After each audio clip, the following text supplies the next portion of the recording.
கண்ணு மொழி காக்காமுள்ள குருவரண்டும் குருவ நெல்லா.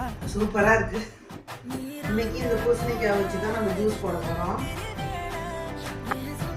இதுல நம்ம ஒரு கீத்து மட்டும் கட் பண்ணி எடுத்துக்கலாம். லைட்டா மட்டும் இந்த விதையை எடுத்துக்கணும். நம்ம வடிகட்ட தான் போறோம். லைட்டா மட்டும் இந்த விதையை எடுத்துட்டா போதும். ஏன்னா நம்ம இதை அரைச்சி வடிகட்ட தான் போறோம்.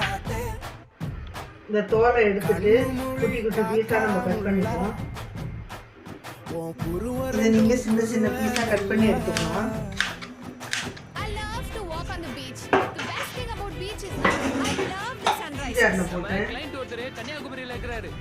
ஒரு கிளாஸ் தண்ணி ஊற்றி அரைச்சிக்கோங்க.